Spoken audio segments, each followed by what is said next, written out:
Hey, buddy. What's up, Kato? Oh, living the dream. How you doing?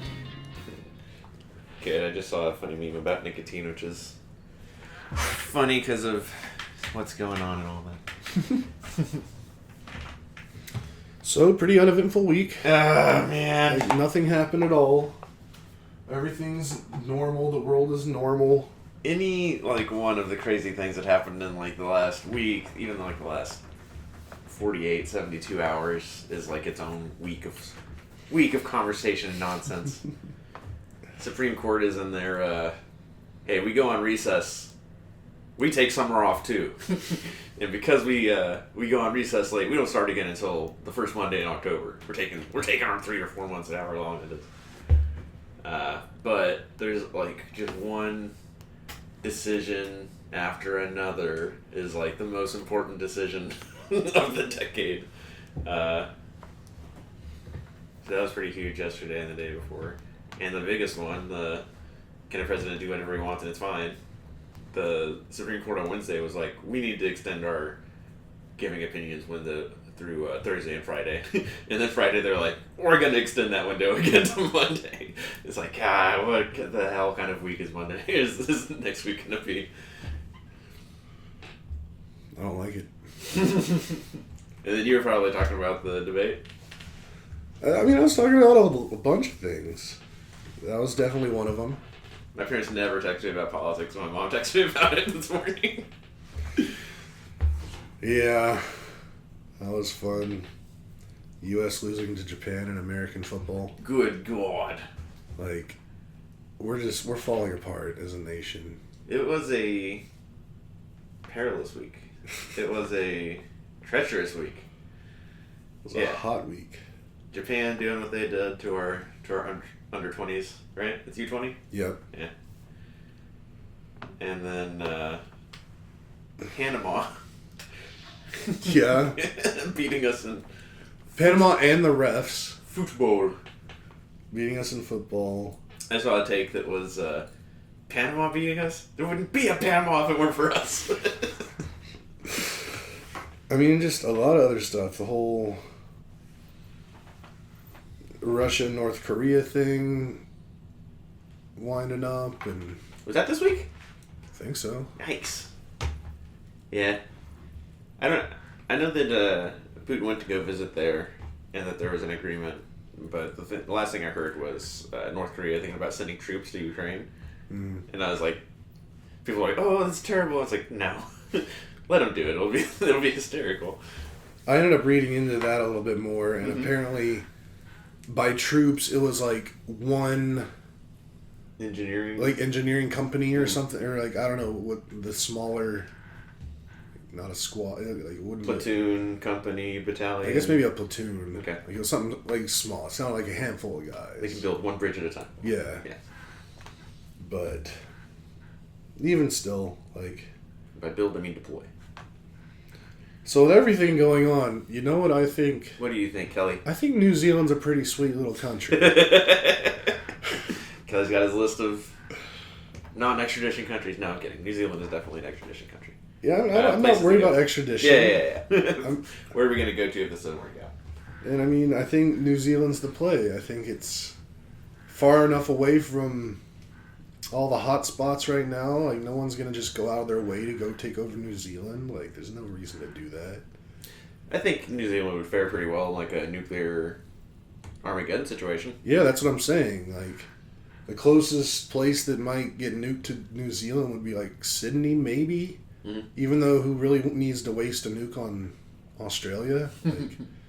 That's basically already nuked. But even then, that's hundreds and maybe how far is New Zealand to We got to guess. Australia? I'm gonna say 700 miles. Ooh. I'll go under that. Yeah, you can just go 350. under. Okay, 350.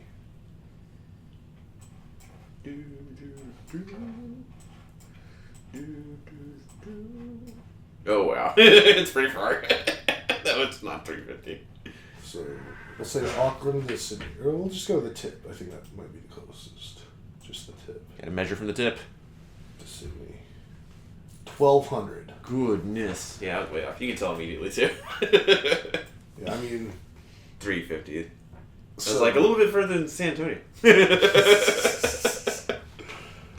I guess, if you count Tasmania... No. That's still gotta be pretty far. Tasmania to the bottom... 951 miles. Yeah. So much water. Yeah, they would be fine. Yeah, like, and no one's gonna definitely not waste a nuke on New Zealand. Mm-hmm. And it's real pretty there. The weather's real nice. Shot Lord of the Rings there. You know what that looked like. So, I'm doing a lot of research on New Zealand lately. Yeah. It's definitely, you'd have to be there beforehand, because it's not something you can swim to. Yeah. Absolutely. It's a far flight. Mm-hmm. I think they have direct flights to New Zealand from Austin, though. You should Google that. Googling. Get on it, Keely. Direct flight, Austin, New Zealand. I do have some big thoughts on the debate and the election right now. You want to share those? Or? Yeah. So, I mean, the highlights or the bullet points of the debate, Biden did not look healthy. A frail old man is, it sounds mean, but it is pretty accurate. And then Trump said a lot of stuff that's, like, demonstrably not true, and it's it's like the Twitter, social media level understanding of points, and then, like, adding stuff to it that just makes it not true, to where it's like, that could be spin, but then he triples down on it, like, well, then that's just giving a false impression of what's really going on. Like, we're not a third world country on the way to nuclear Armageddon. Like, things are not as bad. There's all these Twitter takes of Biden stumbling over his words and then finishes on a nonsense statement. Like, I had texted you guys this. The debate was over in, like, the first 5 minutes when Biden got stuck on some words when he was trying to finish a point. Mm-hmm. And mumble, we beat Medicare. He was like, what? What? Like, that was the beginning, and, like, the, what do you call it? Like, rule of thumb, or the thing that everybody agreed, or, what is the saying? Common understanding is the first 10 minutes are the most important minutes. Right. And that was definitely within the first 10 minutes, if not the first 5 minutes. So, I mean, Trump definitely looked healthier and more confident, but if you're a person that's already, like, a Trump person, you were hearing the hits. You were hearing all the stuff that you've been seeing on Truth and Twitter and all that already. If you're a person that... And again, I don't expect, like, everybody to pay attention all the time. They got family, they got jobs, etc. But if you've heard these things fact-checked before, and if you've, like, gone into context, or if you just know that we're not literally a third world country and we're breaking records for, like, domestic travel right now, and that the stock market looks good, yes, but, like, so does... We've got this huge streak of low unemployment. There's, like... There are new businesses starting every day. There's stuff that's always been going on, and data-wise, it's going at a pretty good clip, like now versus the last 4 years, but the last 40 years too. And maybe you see that, maybe you don't. A lot of people still have issues with, like, inflation. The prices went up, and they just almost never come down. Like, some of them would come down a little, but they're never going to go down to where they were. Mm-hmm. That's not how inflation works. So there's dissatisfaction over that, and I understand that. But there's a lot of things that could be pointed to that are good, and that, again, bringing this back to, you're watching Trump, and if you know what he's saying, and you've already, like, looked into this stuff before, you're like, that's crazy, like, that's not true, that's a very false impression, and politicians do that for spin already. But whatever. The thing is that it was, Trump did, like, out of 0 to 100 of what you could have expected from Trump, like, in the 90th, and then Biden needed to do the State of the Union again. And it's not an on-off switch where he did well at the State of the Union, now everybody's back on his side. It's incremental chunks of he's at like 50% and needs to get to 51 or 63% of people being on his side and willing to pull that lever for him. And he was chunking his way up to that. Because, again, like, things are not as bad as Trump and Trumpsters and MAGA make it out to be. And I think a lot of people are kind of coming around to that. But this was not an incremental chunk. Like, this set him back to before State of the Union. And to the point where the political class are all like, we need to replace him. And people have been saying that prior to this. But it was not the majority by any means.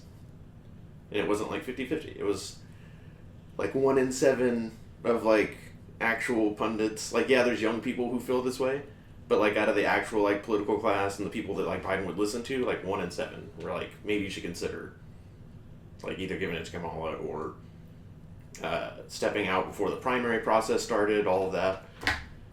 And now it's like 6 and 7 are like, we need to do something about this. And the like holdouts that are like, hey, you're not going to feel the same way about this next week. Hey, give this some time. I respect the take a beat, take a breath, but I'm skeptical anything changes in a week. So that's like the big picture of the debate, and the big picture of the election is this is not. There are states that are immovable. Like Texas is going to go how Texas goes. California is going to go how California goes. It's going to come down to like Pennsylvania, and Michigan, and Wisconsin, maybe Arizona, maybe Georgia. And that's where you go back to Biden needs that 51, that 60, 63% of voters. I mean, presumably now he's below that 50% line with the people in those states that are swingable, winnable.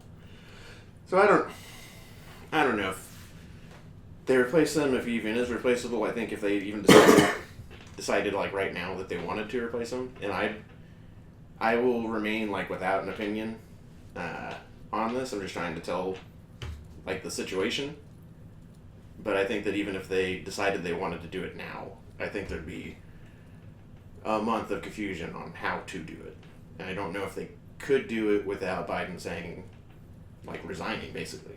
Like, making himself a lame duck president for the next however many months until the election.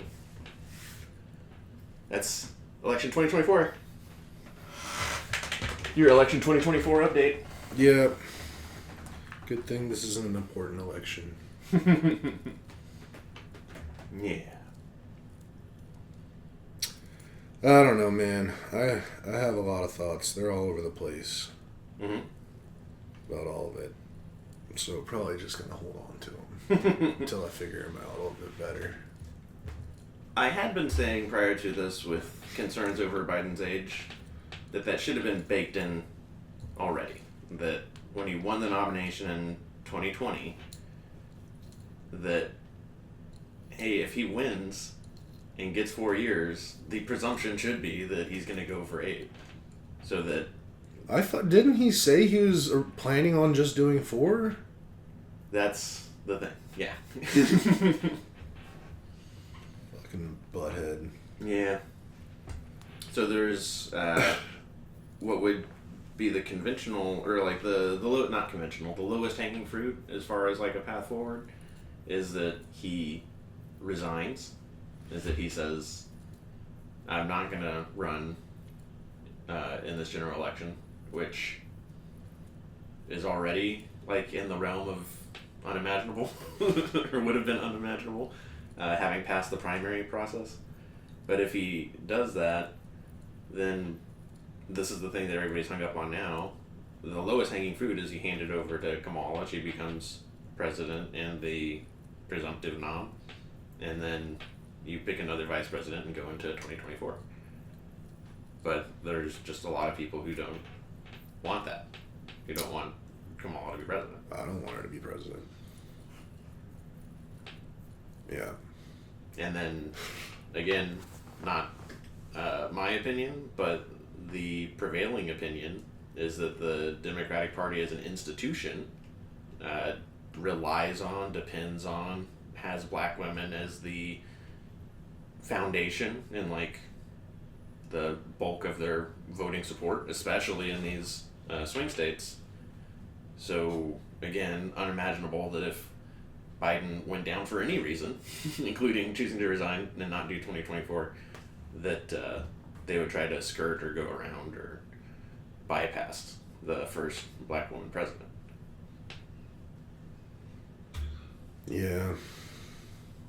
But yeah, even for, I mean, a list of reasons, whatever blend you decide of rational, irrational, fair, unfair, she's apparently, like, just not popular enough to have folks say, yeah, that's not a problem. We would love that.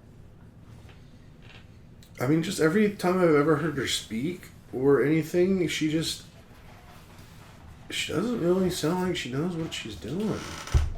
And that's kind of important to me when it comes to politicians.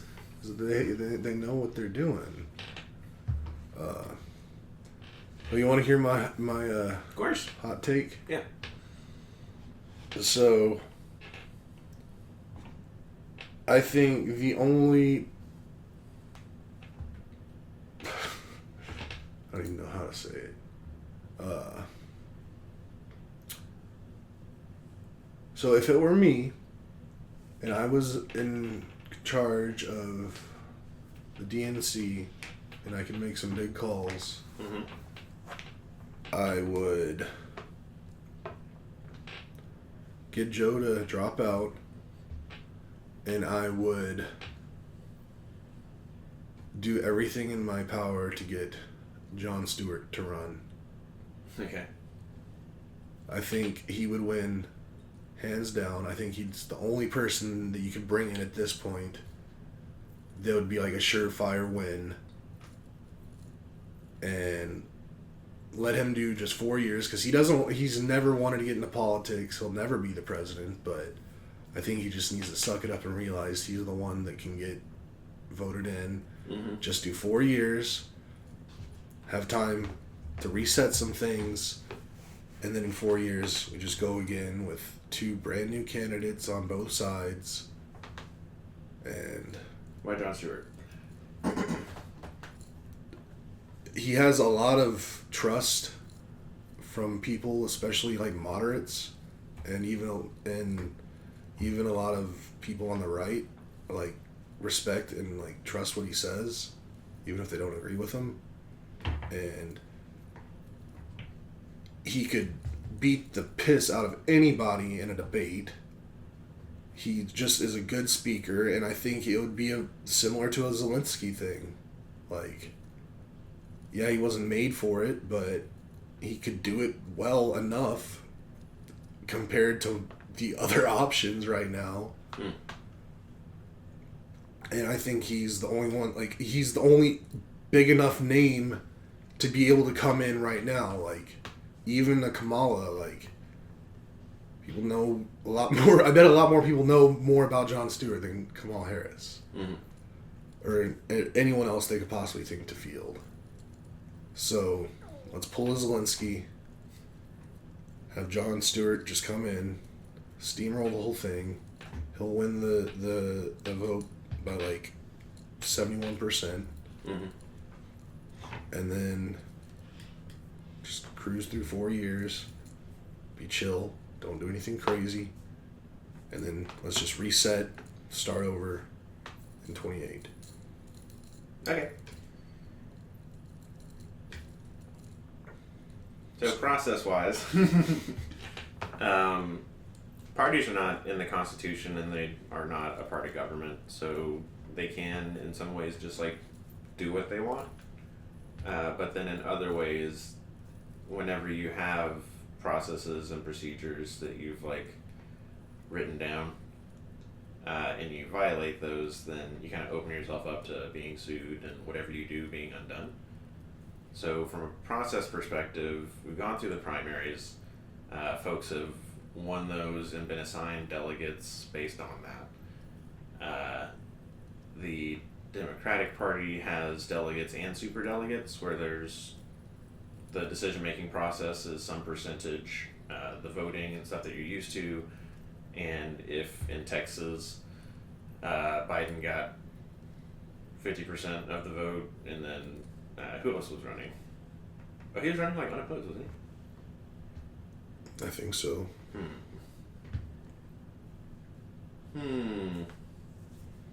Well, okay. So you go through the races and the delegates get assigned, whatever. But then there's still room for super delegates to also vote for whoever's going to get the nomination.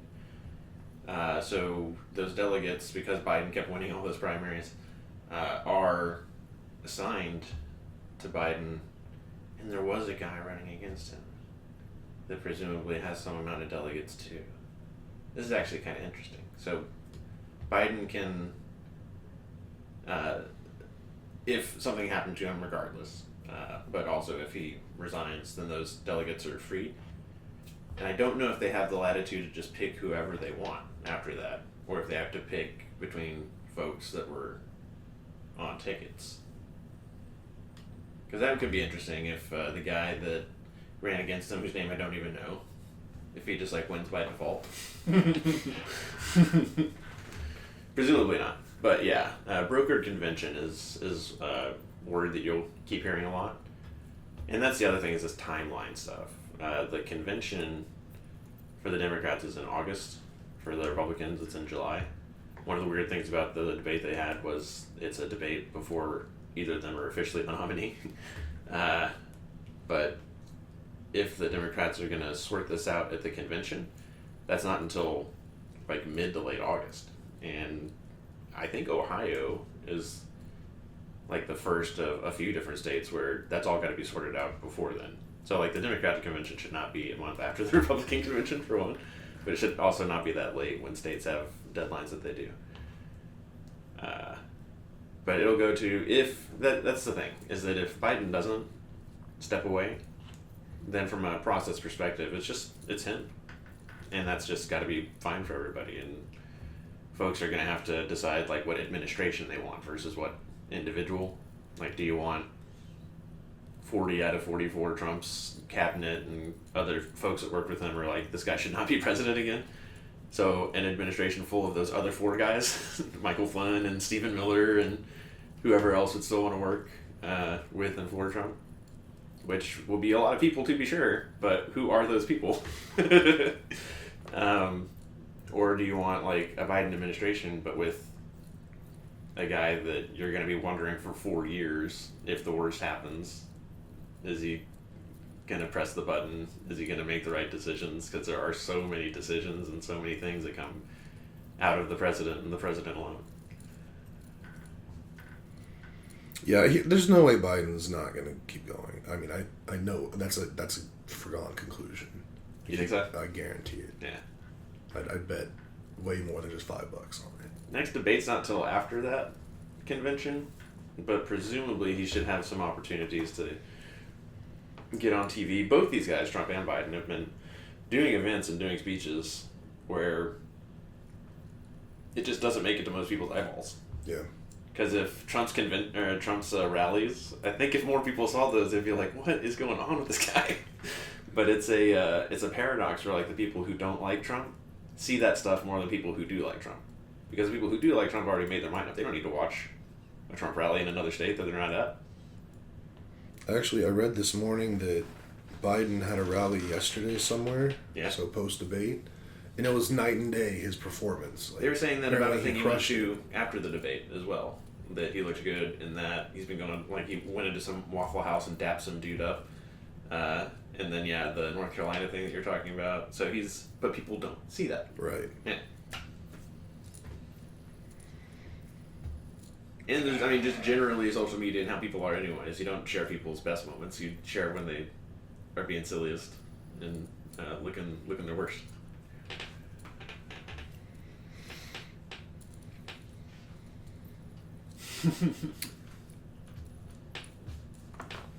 Hold on. Yep.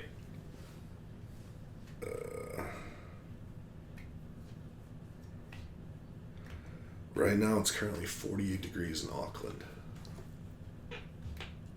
Just saying. Oh, because it's like nighttime or early morning or something? Nighttime and it's winter. Cool. Yeah. So it's not even that cold of a winter. Even in summers, like the highs are in like the 80s. Mm-hmm. Low 80s. Just saying. Food for thought. Yeah. All right, I don't want to talk about politics anymore. Unless you have something else you really need to get off your chest. No, just, I mean, it is what it is of it all. I think I've gotten out that I tend to agree with you that it will be Biden, but I think it's making it that much harder for everybody to. The winnable vote is so small. The mind changeable vote, and this was definitely, like I was talking about, the iterative chunks towards victory. This was erased whatever. Whatever there was. It's the fucking Democrats, man. Like, I was reading something yesterday. In the last 40 years, the Democrats have gone into presidential elections with the easiest winnable situation they could ever hope for. And their absolute ineptitude has caused them to not win half the time and to make the better, just absolute worst possible decisions. The fundamentals too. So this goes to the text my mom sent. I said I would say some stuff on the pod. What I would have texted her back would be that the Republicans, Trump, has a floor. And it's a very high floor. And it might not get him over 51%. But if it gets him to 47, 48, 59% of the popular vote in any state, in any of these swing states, then that means that Biden needs to get, if Trump gets 47, Biden needs to get 48. If Trump gets 49, Biden needs to get 50. And the thing about the Democrats is that the Republicans, I mean, just the difference between conservatism and progressivism, liberalism, everything that's not the prevailing flavor of conservatism of the day. The conservatives or Republicans know what they want. They've got their guy, and this is as good an example of any. They've got Trump, and Trump has dominated the party, and you are Team Trump if you are on the red team right now. Democrats, progressives, liberals, all the rest, it's a mosaic, it's a faction building, and the thing about progressivism and doing any kind of change is there's differing opinions on that change and what it should be in the direction that it should go. So it's coalition building and building chunks of when you've got that 48% floor for Trump and 46 of those 48 are not ever going anywhere, and those 2% are, I don't like Trump personally, but I don't want, that's the big thing is that it comes down to two choices in the two-party system. And it's not a de jure two-party system, but it is a de facto two-party system. And that I think the Republicans are a bit unique in this, and that they are so Trump enamored, and the least generous term is like Trump culty today. Like, I don't think people were in the tank for GW or Romney or McCain like they are for Trump, in like an ideological, this is war against Team Blue. But there, in both parties, is a big chunk of the support that is like, I just can't vote for that other party though. And the Republicans have that floor. And the Democrats, to reach that floor, even have to put together a lot of stuff. And that's why it's always so messy for the Democrats, is because it's not a monolith. And no, neither side is a monolith. But one side is a hell of a lot more monolithy than the other. And that's just like the fundamentals, the physics of it, the bones of it. So, no, I don't think RFK is a viable alternative. I think it's got to be come out of the blue team. And I have all kinds of ideas and rants about breaking the duopoly and the two-party system and how should be unconstitutional. There should be antitrust used against it. It perverts bottom-up governance and makes a hash out of checks and balances and balance of power. Like, if you got the same power in charge of the White House and both chambers of Congress and putting the judges that they want in the Supreme Court, then where is the balance of power? But yeah, that's how the election has to be viewed, is that the Republicans, Trump has a very high floor, and that stuff like this debate this week almost certainly set the Democrats below that floor. For now. Jon Stewart, your only hope. For the record, the folks that are being tossed around, and it all depends on Biden stepping away. Which He's I not. I think we both agree not. he's not going to. But if he did, Gretchen Whitmer, who's the governor of Michigan, Sherrod Brown, who's a senator in Ohio, these folks that come from purple-ish states, so that presumably putting them on the ticket would win you that state. Those are the folks that the establishment would look to. Not. I mean, I know, because they don't make the right fucking decisions. Mm-hmm. Man, I'll do it. You'll do what? I'll be president. I'll run. Name ID is the most important thing, which is why Kamala also has a leg up over Gretchen Whitmer and Sherrod Brown, but maybe not Jon A Stewart. lot more people know me than you'd ever think. Like, it surprises me. Like, people are like, oh my gosh, it's Kelly. And I'm like, do I know you? Yeah.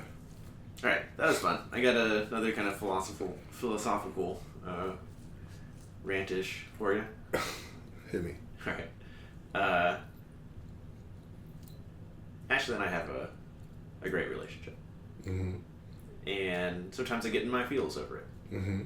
Like, we will be having a good time, and then we go our separate ways. She does whatever she does. I make dinner, let's say. And I'm just in the kitchen by myself. You know what I do, Kelly? Mm-hmm.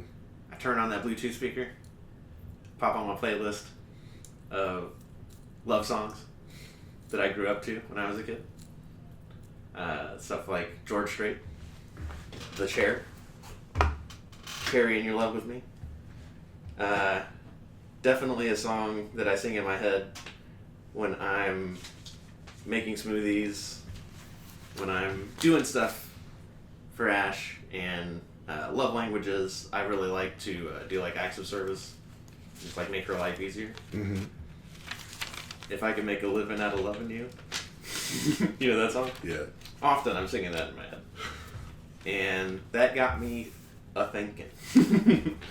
Last night I'm playing that music, making dinner, and I'm thinking about like when we were kids.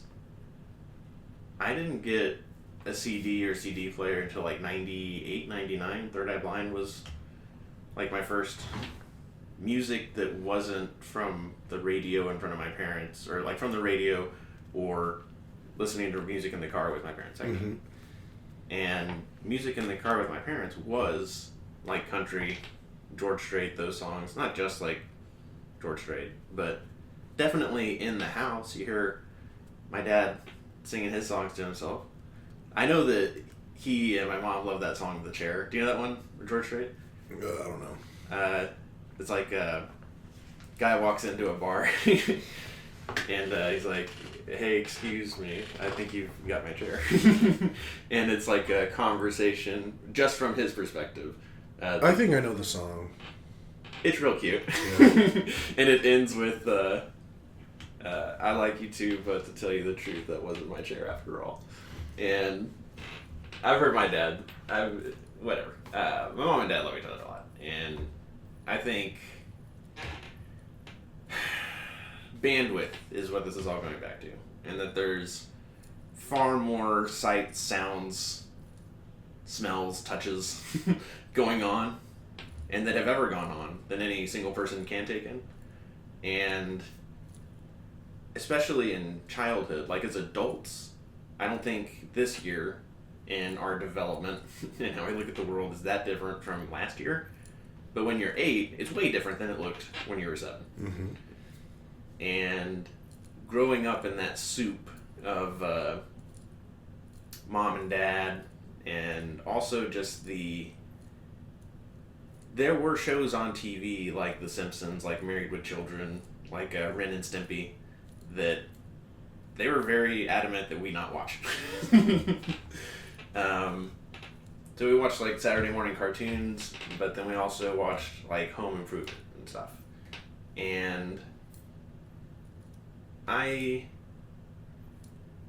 my thought that ties all this together is that it actually benefits greatly from me in my formative years, seeing my mom and dad so in love, but then also true of my dad, true of me, like always having like a song on your heart, a song in your mind, and how the songs that are those songs in my head are those George Strait songs, are those songs that were like from 5 and as early as I can remember to basically like that Third Eye Blind and that like funnel of music exploding to like everything that we listen to today. But before that, it was like a handful of country music artists and my exposure to music and to feelings about music and to music feelings people being so much my parents, and then contrasting that with kids growing up today where it's the stuff that they take in that's in their bandwidth is so much more diverse but just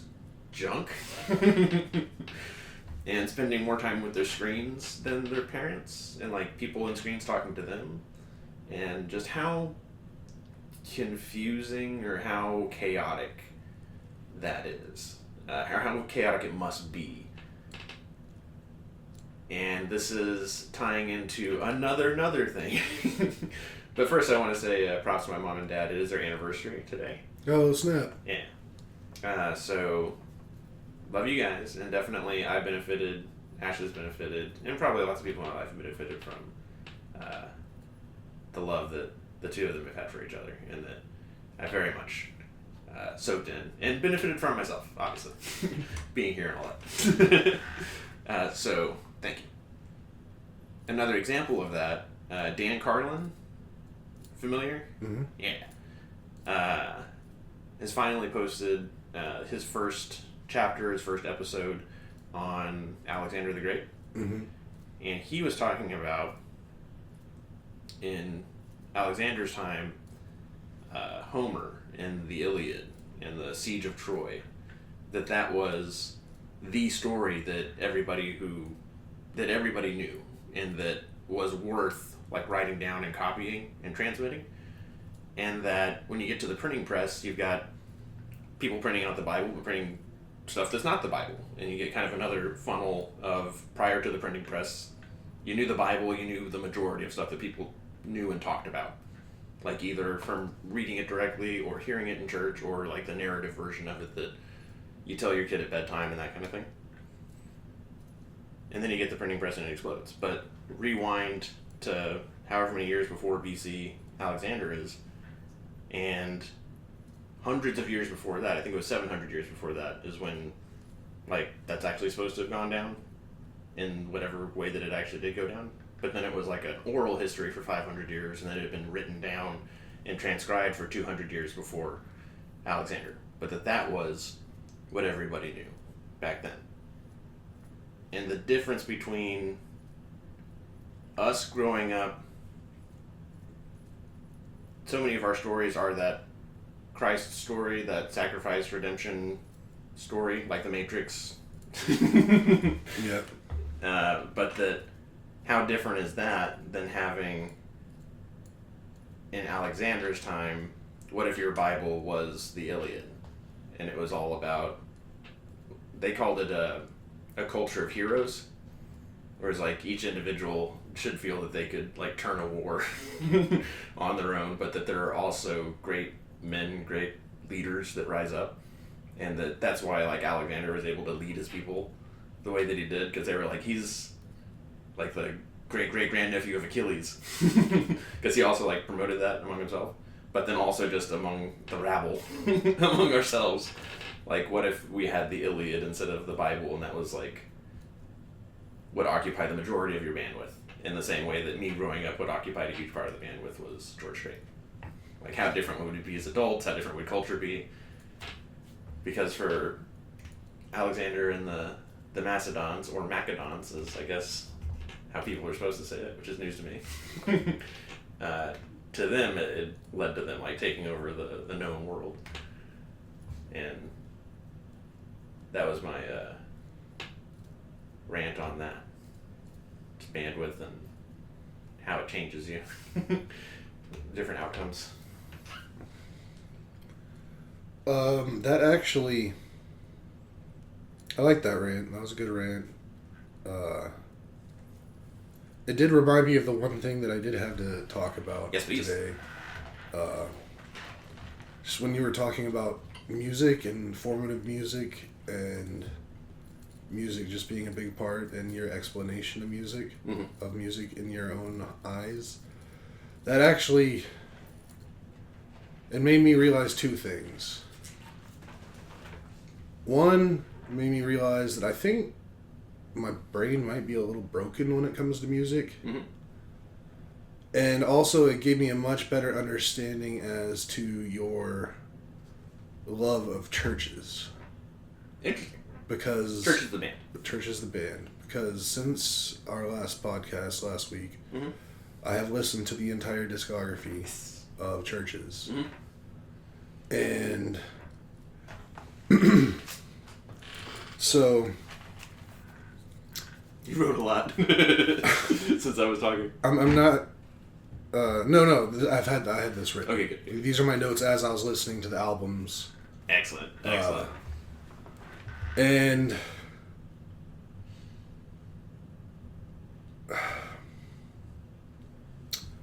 so my notes from my own perception of music and what I enjoy, not positive. And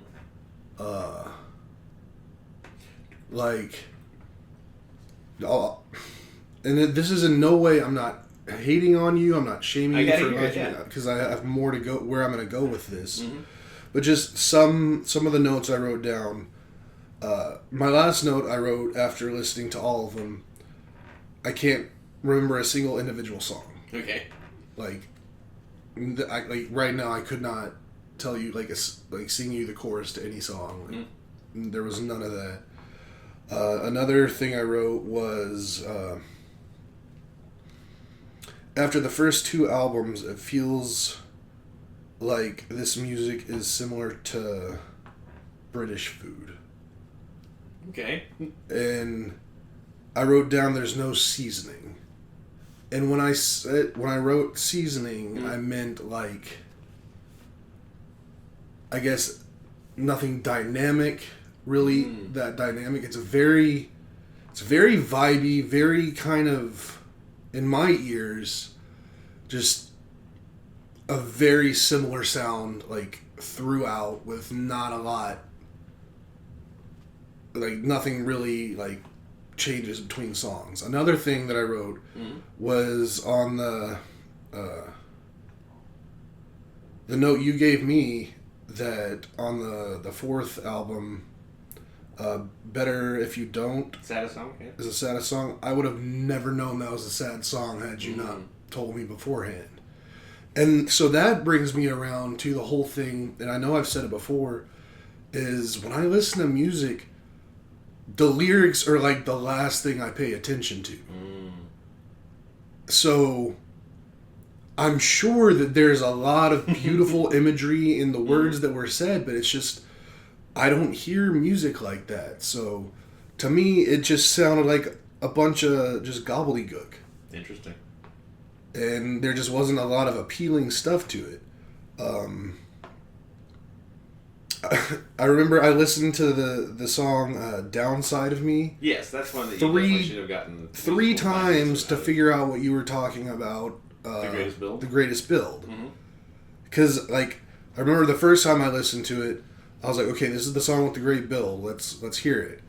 And then the song ends, and I was like, where was the build? So I was like, let's run it back. Did it again. And, I'm kind of doing stuff while I'm listening. Song ends again. I'm like, fuck. Run it back. Let's really just now, I put everything else away. I'm just looking at my phone, the time stamp going across, listening to it, and I'm like, okay, I guess that's a build. And then it comes together, and I'm like, okay, cool. And then just the whole experience of me listening to this, I was trying to put myself in your head and figure out why Nathan likes this so much, because you care about it a lot. I like it a lot, yeah. And that's why I took the time to listen to every single song, some of them multiple times, just to really try to understand it and to figure out you and your mindset, and I just couldn't figure it out. But then with your last whole thing, when you started out about songs, and when you say songs, you mean like the story in the song and what is being said and the emotions that the words are evoking. And I'm like, okay, I just can't hear music the same way that most people can, because that's what music is a emotion, lyric driven thing. And I was like, okay, Nathan is very emotionally driven when he listens to music in terms of the story and the verbiage. And so when you started that and you're saying that stuff, it all kind of clicked. It's like, okay, that makes sense. Maybe instead of listening to this again, I just need to go and read all lyrics to the song without music just to see what's being said. So definitely the poetry of the lyrics is a big part of it. Because we listen to like dynamic and interesting music, like with Jeremy, or the math rock stuff. See, that's that's like the other end of the spectrum for me, which I'm that's gobbledygook too. I kind of don't. Yeah, I do appreciate like the poetry and the lyrics of the words of it, but like downside of me is what I started thinking of when you started saying it all sounds the same, and that you couldn't identify the build. Like where it's just her lyrics and then adding a layer, and then I think it adds like 6 layers. Yeah, but the layers were like almost microscopically thin layers. The thing that I like about this music is that there are a finite amount of pieces to it, and that again the lyrics and the poetry are important, but definitely it is definitely emotional. That the emotions are important, but I definitely think the music itself is the math of it, of the music coming together, is a big part of it too. Because a lot of those, you shared with me a track, the Oktoberfest track. Yeah. And you were like, that's inspired by churches. And I was like, in the sense that it has electronic music in it, yes. But that's like electronic, like European house, versus like the Nine Inch Nails kind of like industrial, that is more churches. Well, what's funny is when I made that song, I went to Church's Wikipedia and looked at like what genres they were, and it had like 6 or 7 listed as to what they were, and I plugged each one of those into the thing to try to get it to put out something similar. And honestly, to me, it sounded very similar. Like I wouldn't listen to like. Now, even though I don't know a single Church's song, like off the top of my head, I could hear a song and be like, that is Church's. I don't know what it is, but I know that's them, because they have a very distinct sound. So the song I made, like, it sounds real close to what Church's is. I know it's not. Yeah, it doesn't sound very close. So. But that's that's what I've been trying to figure out the last few days, is like I'm trying to get out of my own head in terms of how I process music, but at the same time, like, I process music so hard all day, every day in my head, in my own way, that it's so hard to like get out of that and try to understand other things. And I mean, given I used to be like really a lot more strict into what I listened to back in the day, and I used to be very opinionated about other music and how other music sucked, and now I'm very much like, there's a time and a place for all music. And anybody can enjoy anything they want, even if I don't care for it very much. But I also want to learn why things that I don't like very much are liked by other people. So this was a very interesting thought experiment exercise for me, listening to this. And then, because it's just, there were numerous times going through the albums when I listened to them, I'm like, this is Nathan's favorite thing? Like, this makes no sense to me. Like, everything I know about Nathan, I would never have guessed this is where his heart would be. Listener, I am nodding. Like, and it made me question how well I knew you. Like, is our whole I definitely think it's more sophisticated and nuanced than you're giving it credit for, because each of those albums has like multiple tracks that are definitely different than the other great tracks on it, in pretty important and like fundamental ways musically. And I'm not going to argue with you. Like, I totally believe that. I couldn't hear it, and that also bothers me because I thought I had a pretty solid ear, like when it comes to music. Mm. So I don't know. It's all very interesting. Mm-hmm. Still got a lot of stuff to learn about myself. I'm working through things. But I listened to every single song. That's cool. Because I wanted to be more in your life, know more about you. Appreciate it. Some more background on those first two albums. Do you remember a guy named Matt at Informatica? Lou something? No, not that guy. I don't want to say his last name. But he was my manager on the BDM team for a while. Then he went over to HR. He wanted me to listen to a band called... something with the radio? Indie band, South by Southwest. I keep wanting to say music on the radio. TV on the radio, is that a band? Maybe. That sounds like something. I think Wolf Like Me is their big song. Yeah. I'm pretty sure it's TV on the radio. And listen to that one song, like that one song, but then... Yeah? Confirmed. Okay.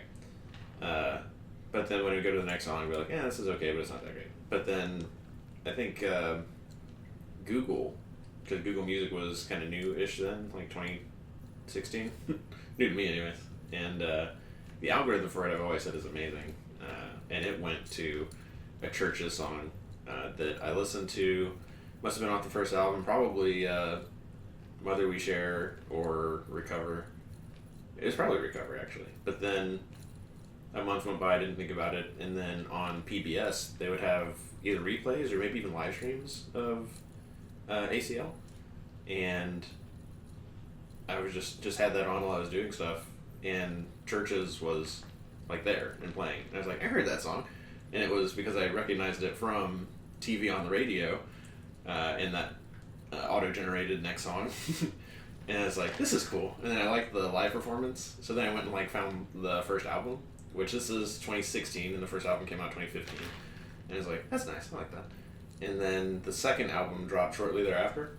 Or maybe the first one was 2013, and then 2015 the second one had already dropped. But Informatica company used to work for flew people out to the headquarters in San Francisco. Mm-hmm. And that was like a bunch of firsts for me. Like going to San Francisco and being in like tech culture and all that. Because I did that for so long, but I hadn't done anything like that prior to. And that was when I was listening to that like hardcore. And Downside of Me was like a favorite song. And then just listening to those a lot, but like mix in with a lot of other music. And then one day, Never Ending Circles, the second album, the last song on it ends. And then it plays another Church song I'd never heard before. And it's like, oh, what's this? And the third album had dropped. And I was like, oh, a third album. I thought I hadn't even thought about like them releasing more music. Right. Yeah. And then the fourth album was the first one of the four that I was like anticipating and ready for. And then it dropped and it was pretty good. Very cool. Yeah. But they're also, Lauren Mayberry's doing her own thing right now. So it's just like, those are the only 4 albums that there are. I think 4 is a great number, and I think that the evolution of it was some, but not so dramatic that it was a totally different thing. I like that if there was never any more music, it's good to go where it is. I will have to say, at the start of the 4th album, Mm-hmm. first comment I wrote was best start to an album of all of the albums. Good slow start. I thought it was more upbeat than the rest of them. Like, it just seemed like all the other ones were just like, maybe not upbeat, but just there's more energy in the song. Mm-hmm. I don't know. I know how you get there. Also, just some other remarks. It reminds me of Rat Tat Tat. I vaguely remember it.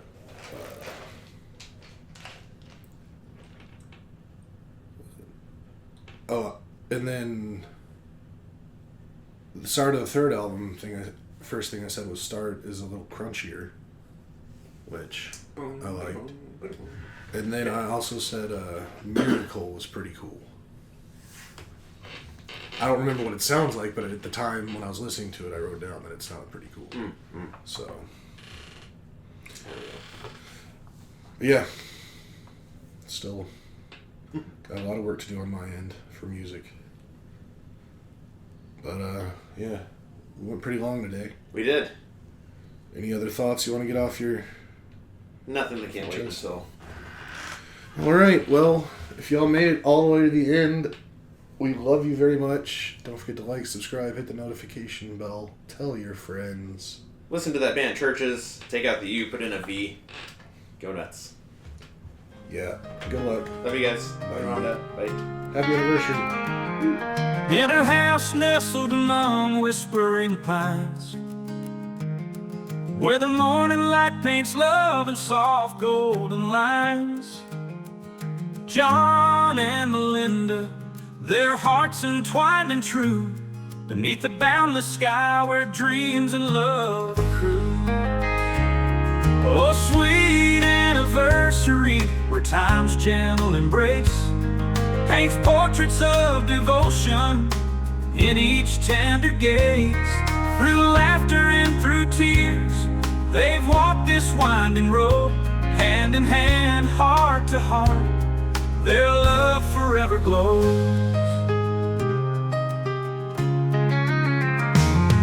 In the garden of their dreams, where the roses blush and bloom, they dance beneath the moonlight, casting shadows in the gloom. Whispers soft like summer rain, their secrets softly share. John and Melinda, a love beyond compare. Years like petals softly fall upon the path they tread, moments carved in memory, where love's eternal thread binds them close in every beat, a symphony of grace. John and Melinda in each other's embrace. Oh, sweet anniversary, where time's gentle embrace paints portraits of devotion in each tender gaze. Through laughter and through tears, they've walked this winding road, hand in hand, heart to heart. Their love forever glows. In the garden through the years, where shadows softly fade, their love's an everlasting song, a serenade they've made. John and Melinda, your journey's just begun. In the tapestry of love, your story's never done.